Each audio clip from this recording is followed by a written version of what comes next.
Good morning বন্ধুরা, welcome back to my channel Shampa ব্লগসে তোমাদের অনেক অনেক স্বাগত। আর আজকে তো শিবরাত্রি, তো তার জন্য রান্না করব। আর আমি তো শিবরাত্রি যেহেতু উপোস করি, তার জন্য চান হয়ে গেল, চানটা করে নিয়েছি। রান্নাটা করব, কারণ তোমাদের দাদা বেরোবে। রান্নাটা করব, করা হয়ে গেলে আমি শিবরাত্রি মানে পড়ছে তো মনে হয় 9:45 সময় জল ঢালবো শিবের মাথায়। জল ঢেলে তারপর তার জন্য আমি সকালবেলায় চান করে নিয়েছি। তো চলো রান্নাঘরে যাই, আগে রান্নাঘরে গিয়ে দেখি, রান্নাবান্না করি, সব তোমাদের সাথে শেয়ার করব, সবই তোমাদেরকে দেখাবো। গিয়ে দেখি কি কি রান্না করতে হবে, তারপর আসছি। চলো।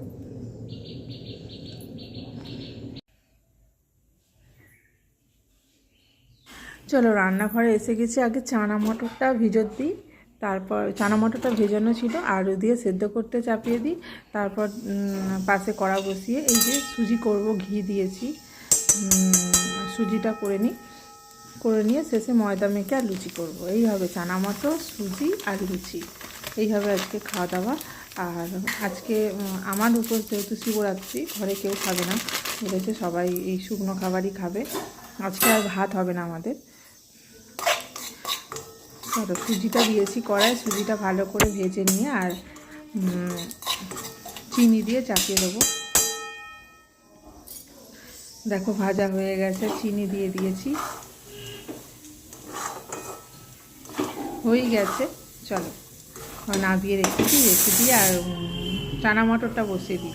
যেহেতু নিরামিষতে রান্না হবে, তা আদা বাটা, জিরে বাটা আর গোটা গরম মশলা, টমেটো দিয়ে করছি, টমেটো কাঁচা লঙ্কা এই দিয়েই হচ্ছে চানা মটরটা। আর এদিকে লুচি মাখা হয়ে গেছে, ভাজছি।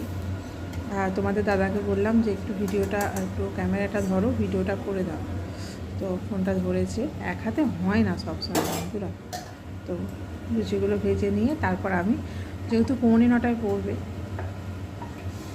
তো তার জন্য লুচিগুলো ভেজে নিয়ে আমি ঠাকুরের এটা দিয়ে দেবো। যেহেতু সকালবেলায় পুজো দেওয়া যাবে, তো আমি সারাদিন উপোস করে কেন থাকবো, এখন তো উপোস করাটা সবসময় ঠিক না, আর আমার ওষুধ আছে, তার জন্য এইগুলো করে তোমাদের দাদাভাইকে খেতে দিয়ে তারপর আমি ঠাকুরের জোগাড় করে ঠাকুরকে, শিব ঠাকুরের মাথায় জল ঢেলে দেবো।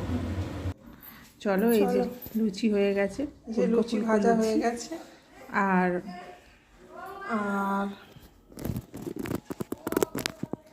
হয়েছে চানা মটর,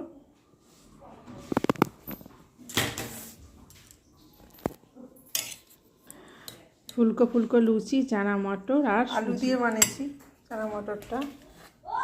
আর এই যে সুজি করেছি, তোমাদের দাদাকে খেতে দিই। চলো। আর দেখো খেতে দিয়ে আর তারপর দেখো রেডি হয়ে গেছি।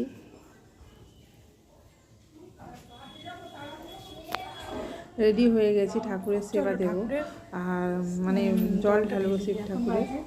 9:45 বাজে, টাইম হয়েই গেছে। চলো ঢেলে দিই।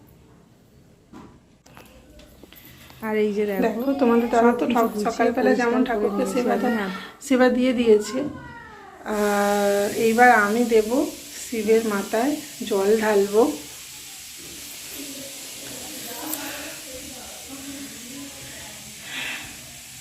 এই যে জোগাড় করে নিয়েছি,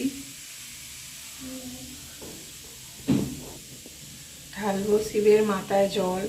দুধ নিয়েছি, এই যে সিদ্ধি, পৈতে, মালা, ধুতরা, আকন্দ, সব কিছু, কি হলুদ সব নিয়েছি। প্রদীপ জ্বালিয়ে হয়ে গেছে। আর তোমাদের দাদাকে বললাম যে তুমি এটা করে দাও, তুমি ফোনটা ধরো, আর আমি তাহলে ঠাকুরের মাথায় জলটা ঢেলে দিই। তোমাদের দাদা ফোনের ক্যামেরা ধরেছে, আর আমি ঠাকুরের জলটা ঢেলে দিয়ে তারপর, এক হাতে হয় না বন্ধুরা, এসব কাজ এক হাতে হয় না, কেউ না ধরলে এক হাতে এসব করা যায় না। এক হাতে না ধরলে অসুবিধা হয়, এক হাতে ধরলে অসুবিধা হয়, এত সুন্দরভাবে ভিডিও করা যায় না, সুন্দরভাবে ভিডিও করা যায় না।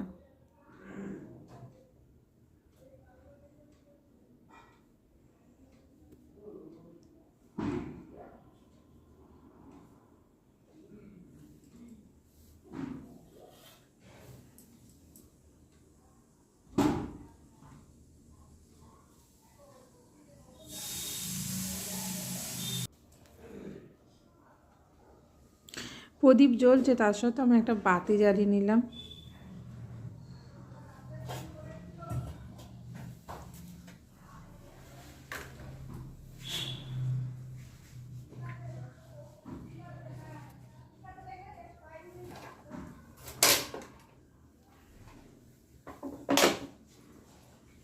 আর দুধের মধ্যে গঙ্গা জল পাইল করে নিয়ে তার মধ্যে সিদ্ধি দিয়ে পাইল করে নিলাম, যেটা ঢালবো বাবার মাথায়।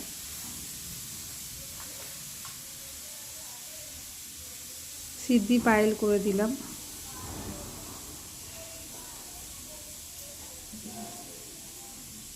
আর এখানে ঘি আর হলুদ নিয়েছি, মাখিয়ে নেব ভালো করে। মাখিয়ে নিয়ে তারপর মানে দুধ দেব।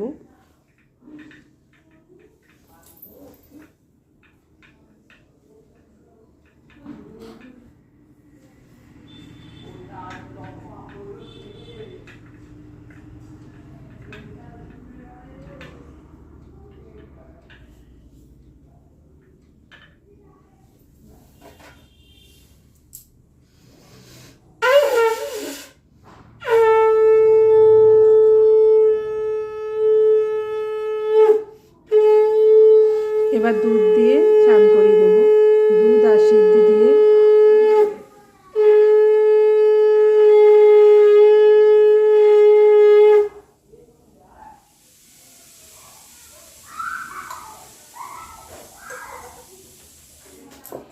তারপর আবার সাদা জল, মানে তারপর আবার শুধু গঙ্গা জল দিয়ে চান করিয়ে দেবো।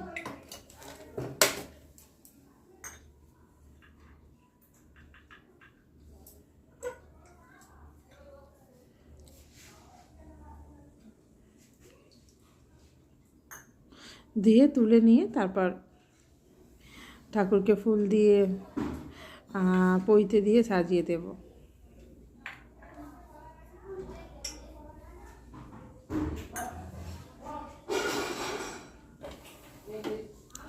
আর আমাদের বন্ধুরা একসাথে বাড়ি, আমরা সবাই মিলে একসাথে থাকি, তাই বাইরের কিছু নয়েজ আসছে, সেগুলো ইগনোর করো। বাচ্চারা খেলা করেছে, সেগুলো একটু ইগনোর করে দিও। চলো একে একে পৈতে দিয়ে দিলাম, ফুলের মালা দিয়ে দিলাম। তারপর যা যা দেয়া, ধুতুরা ফুলের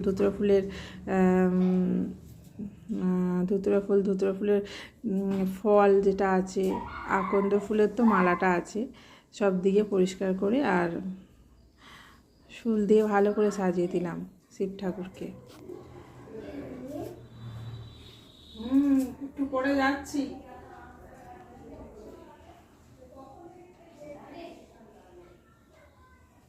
আর সামনে তো গোটা ফল রাখাই যাচ্ছে, আজকে তো ফল কাটে না, আজকে গোটা ফল দেয় ঠাকুরকে, তাই গোটা ফলই দিলাম।